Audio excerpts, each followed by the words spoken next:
Eunice Olawale was a Nigerian Christian female preacher who was murdered by suspected Muslim extremists in the early hours of July 9, 2016 while evangelizing in the federal capital city of Abuja. Background: Eunice, born July 23, 1974, was a deaconess of the Divine Touch parish of the Redeemed Christian Church of God and a mother of 7.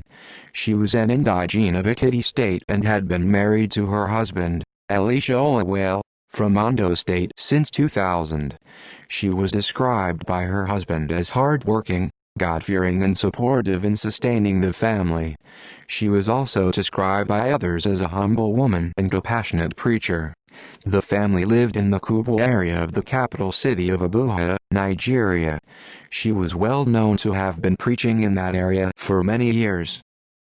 Incident: Eunice usually left her home every morning at 5 a.m. before dawn to evangelize, usually referred to as morning cry, in the streets of Abuja. Several days before her gruesome murder, she overheard nearby Muslims comment about her preaching, that she should be chased away. She also overheard another conversation from a mosque behind their home which implied that her preaching wasn't the truth about God.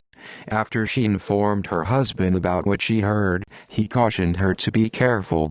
After those incidents, Eunice suspended her daily morning evangelism for about a week, after which she resumed.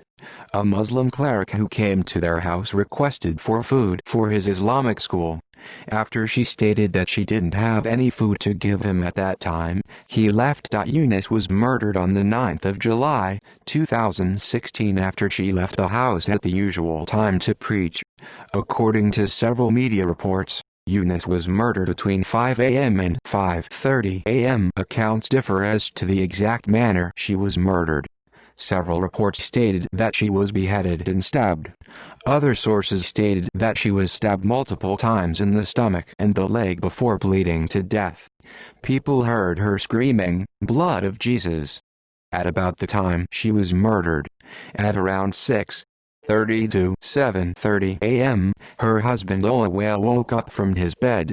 The first sign of his wife's murder were alarming calls from his children about comments made by some nearby football players, specifying a woman killed while preaching and her lifeless body laying on the ground in a pool of blood. Immediately, he heard the information. Olawale dialed his wife's phone to verify, but realized it had been switched off. Afterwards, Olawale got more information and directive to confirm his dead wife at the police station. He saw her lifeless body.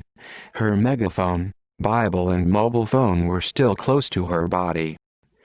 Aftermath: the gruesome murder of Eunice sparked outrage on social media among Nigerians, especially between Christians and Muslims, which further revealed divides among religious lines.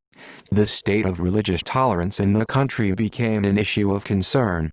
6 suspects were arrested in connection with the murder. Many residents living close to the area where Eunice was murdered moved away for fear of being arrested as suspects. Christians were urged to protect themselves as much as possible, especially while evangelizing. The wife of the vice president, Olawale, and Pastor Eeboy paid condolence visits to the family. Her burial was put on hold until further investigations revealed the perpetrators and brought them to justice. Eunice's murder did not deter other preachers, one of whom was reported to continue her morning preaching at the exact spot Eunice was murdered. The Christian Association of Nigeria (CAN) and the Pentecostal Fellowship of Nigeria (PFN) gave the Nigerian police 14 days ultimatum to undergo further investigations pertaining to her murder and bring the perpetrators to book. Her death case remains unresolved. See also List of unsolved murders. References